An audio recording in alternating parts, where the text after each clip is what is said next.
Fall in the country is absolutely magical. It is a time where harvesting is taking place, the pumpkin patches are booming, apple orchards are full of kids and grown-ups alike enjoying the hay rides and the fresh apple cider.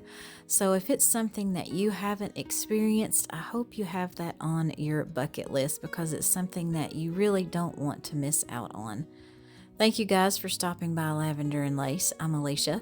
Welcome back to my viewers that come and see me each week. And hello, if you are new here, thank you so much for stopping by today. I hope you enjoy the projects that I have for you. These are, of course, fall inspired with a little touch of country charm to them, I think. And some of these brought up some wonderful childhood memories for me. So please give today's video a thumbs up and let's get crafting. Of all the fall projects that I have done so far, I think this one has to be one of my favorites. I picked up some of these little plastic ramekins at the Dollar Tree, and I also had some scrap cardboard, and I got some felt in a few different colors from Hobby Lobby. So I just traced out the top portion of the ramekin onto the cardboard, and I just cut out as many circles as I wanted for this project. And this one would be a lot of fun to do with your kids or your grandkids, nieces, nephews, whoever. This is just a very simple and quick project that you can do.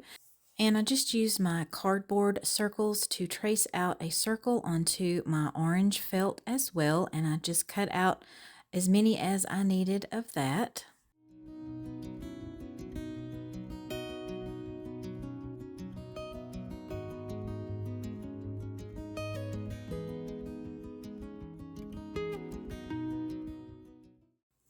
And then I took each of my felt circles and glued that to one of my pieces of cardboard, and I just used some hot glue for that.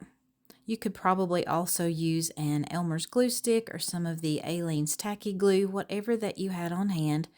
And I wasn't a huge fan of this orange color in this felt. I wasn't able to find a darker color. So I did just use some of my pumpkin colored chalk paint from Waverly and painted each of my circles. And then while that paint was still wet, I sprinkled some pumpkin spice seasoning on top of each of these. And oh, that smells so good, you guys. It smells just like pumpkin pies baking in the oven. And I just patted that down lightly so I would make sure that I had all of that adhered to that paint. And then Gracelyn helped me do the little whipped cream topping for the top of each of my little mini pumpkin pies.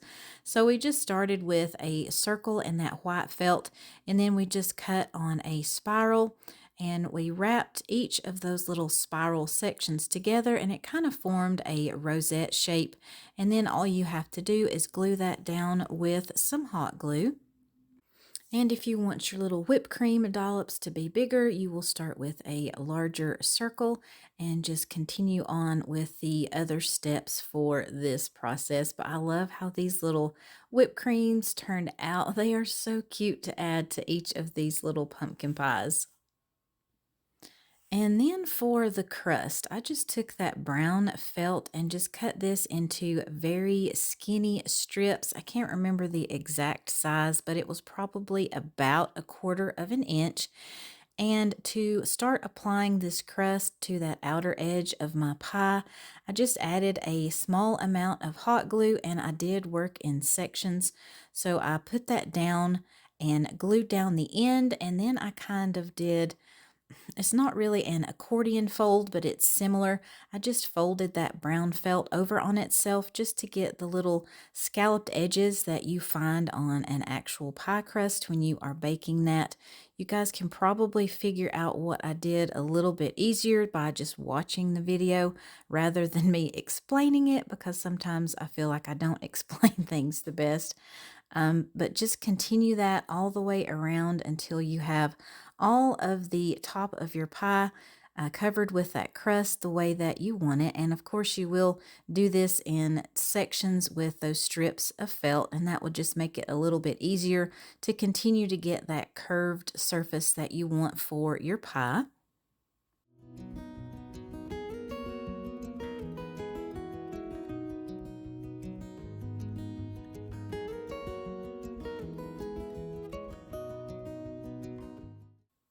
And then I just used a little bit more of that hot glue and added my whipped cream to the center of each of my pumpkin pie tops.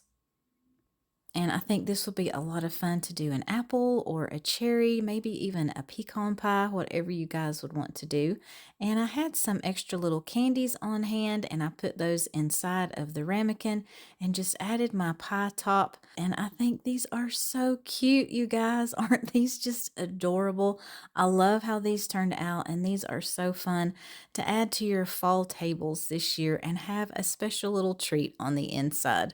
What do you guys think about this idea?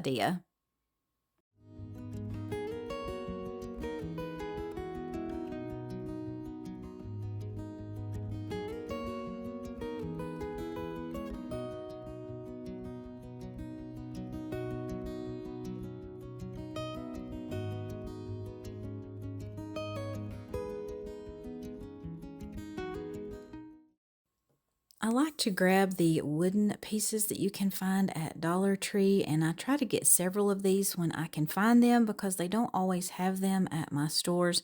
And I think these four that I'm working with here were, I want to say 18 inches long. I'm not sure. But I picked up several of those, and I love to have these on hand to do projects with. So I did glue those together with some of the wood glue, super glue, and some hot glue.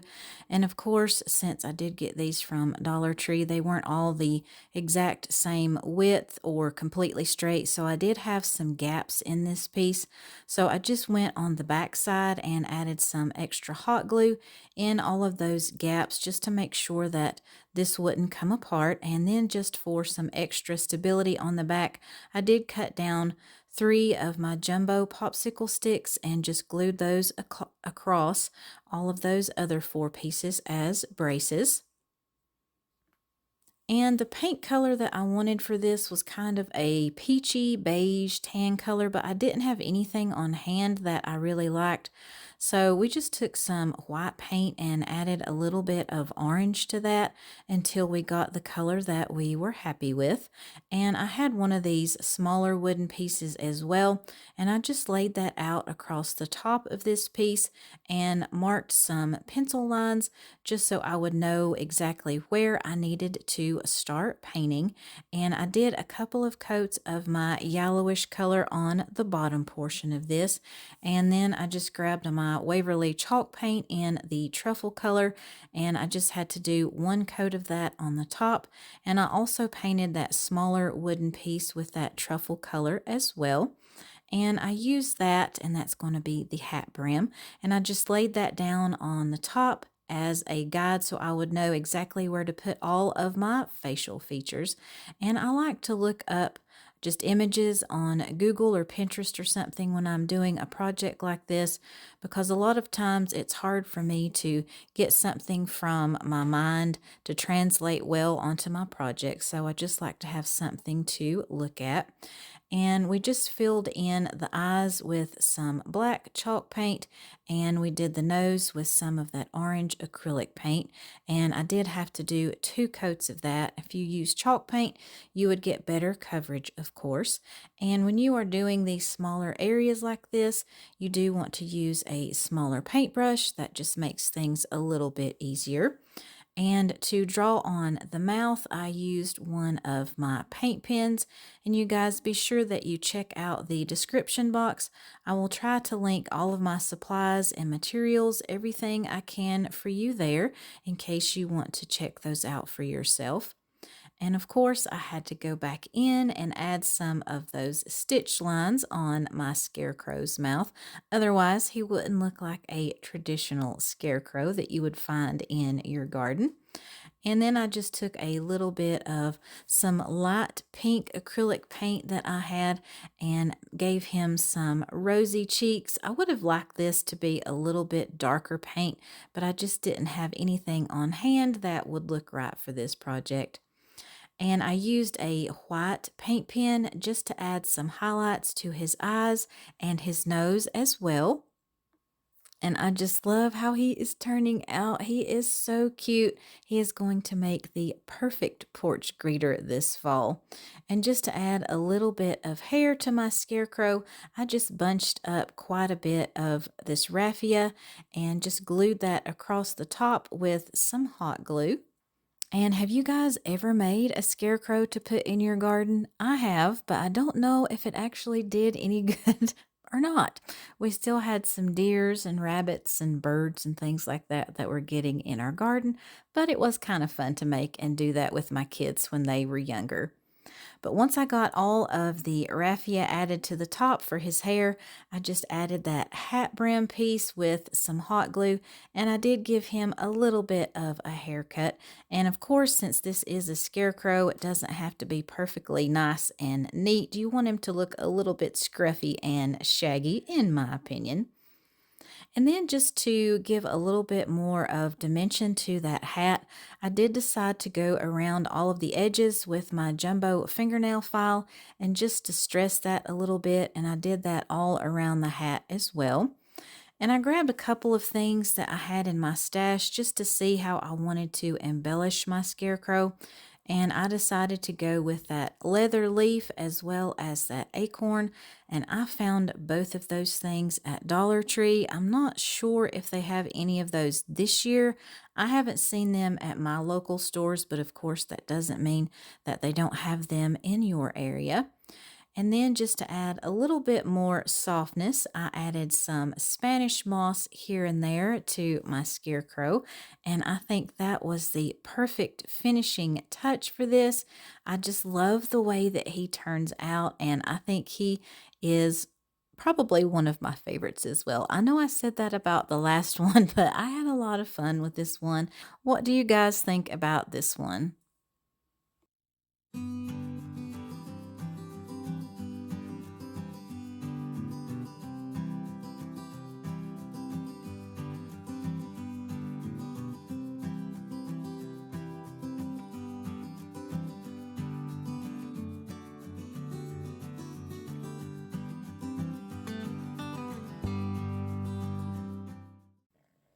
There is just something so relaxing to me about painting, and that was one of my favorite things about this project. I had picked up a couple of these truck cutouts from the Dollar Tree, and they normally have these on hand quite often. It seems like you can find them fairly easily. So I painted these with just one coat of this Deco Art Seaside Blue color. You get really good coverage with this paint, and I've had this for so long, I can't even remember where I picked this one up, but it is one of my favorite colors to use during the fall.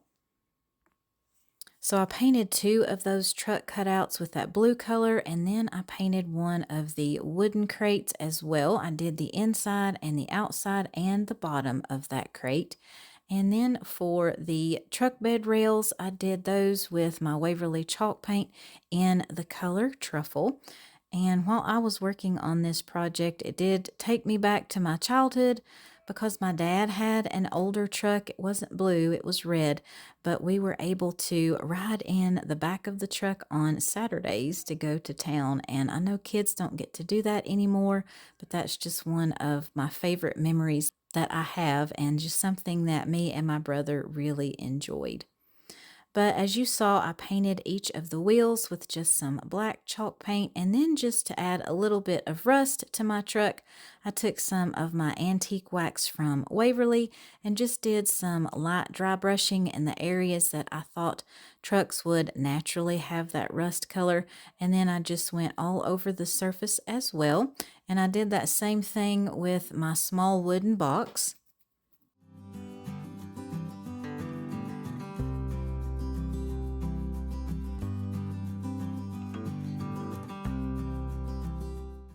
And I have some of these smaller silkscreen transfers that you can get from Couture. And I did pick up this pack several years ago, so I don't think they have this one on hand currently, but you can find some great designs that they have on there now. So I just added that to one side of each of my truck shapes and added that on with some of the bright white chalk paste. And be sure that when you use those silkscreen transfers that you do wash it out immediately and don't let that chalk paste dry on there. You just want to be able to prolong the life of your transfers. And then I just added some hot glue and wood glue super glue to one side of my wooden crate and added that right under the rails for the truck bed. And then I just added the other side of the truck as well. And I just let that set up until it was dry. And I have a ton of these pumpkins on hand and in my stash. I just like to pick them up and have all of the different colors and the different materials. And I just added a little bit of that brown like crinkle paper that you can find at Dollar Tree as well. And just piled this full with my pumpkins and added one little blue one on top just to coordinate with that truck color. And this one is finished, and I think this one turned out super cute, and it really just reminds me of those old vintage farm trucks. What do you guys think about this one?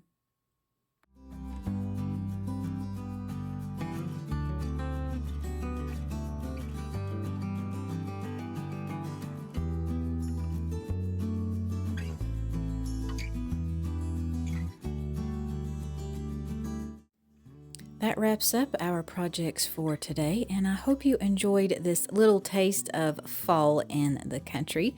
Please give today's video a thumbs up if you enjoyed the content, and I hope you will consider subscribing if you haven't done so already. And I would also love to connect with you on Facebook and Instagram. You can find links to both of those in the description box as well. I hope you have a blessed day, and I will see you in the next one.